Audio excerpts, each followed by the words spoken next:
Hi, my name is Shanna Kurtamis, and I am presenting for the modern fantasy book genre.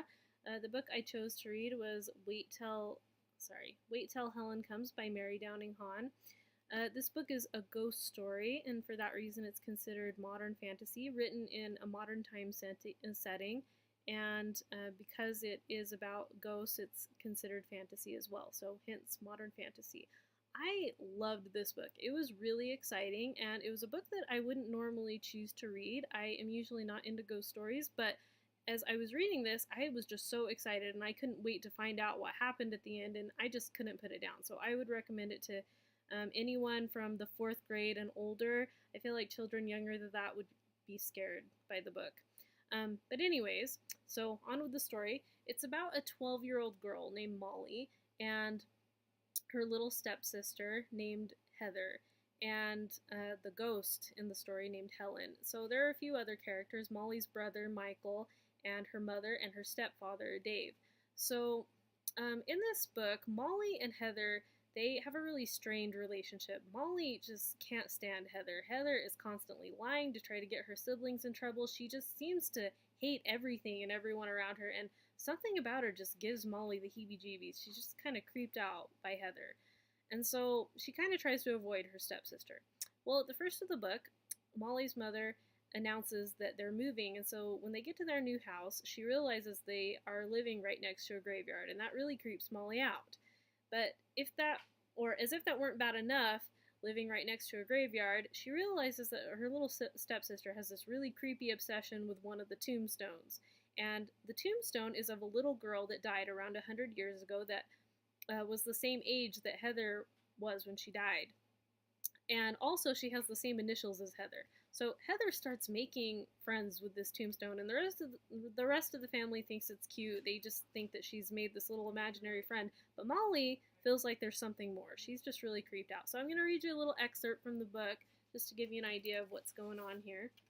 So, "It's lovely here, Helen," she said, turning toward a space in the air, a sort of shimmering emptiness that reminded me of heat waves thrown out by a campfire on a hot day.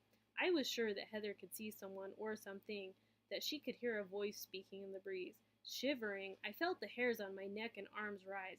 At any moment, I expected to see what Heather saw, and I was sure that Michael would not laugh if he were here. Even Mom and Dave would have to believe me. Heather was not sitting on that stone bench alone talking to an imaginary friend. Something was with her, and I was sure it was no friend. Very slowly and cautiously, I backed away. Breaking free of the bushes and trees, I ran toward the pond. I slowed down and finally collapsed on a fallen tree, gasping for breath. While I sat there trying to breathe normally, I heard someone coming down the path. "What are you doing here?" Heather's hands balled into fists. "You followed me again." Standing up to give myself the advantage of height, I shook my head. "I was looking for Michael," I said, "and I saw you on the terrace talking to someone." Heather tilted her head to one side, her jaw protruding at a stubborn angle. "So?" "Heather, this isn't a good place." Frightened, I reached out to take her arm, but she sidestepped me. "Don't try to tell me what to do, Molly." "Listen to me, Heather, please. Helen isn't your friend. I don't know what she is, but she's dangerous. Stay away from her." I seized the little girl's arms and shook her. "Don't come here anymore." "Since when did you ever care what I do? Helen's a better friend than you've been. She understands me. She likes me. Don't you dare try to take her away from me." So, after that encounter, Molly, she starts doing some research, talking to people around the town, and she finds out that a few other little girls around Heather's age have died at that pond, and that the pond is also considered to be haunted. And so she puts two and two together, and she realizes what Helen is trying to do to her little stepsister, and she realizes that she needs to save her, whether she wants to be saved or not. I really related to Molly in this book because she's scared, nobody believes her, and she doesn't know what to do, but she knows that she has to stand up for what's right and do the right thing. And I feel like children can really relate to that, they have these hard things in their lives that maybe nobody understands, and they feel like they have to overcome these things by themselves, but that they can relate with this character and that they can learn how to overcome those bad things in their lives that happen to them. So I really recommend this book. It was exciting, and you'll have to check it out to find out what happens. All right, thanks.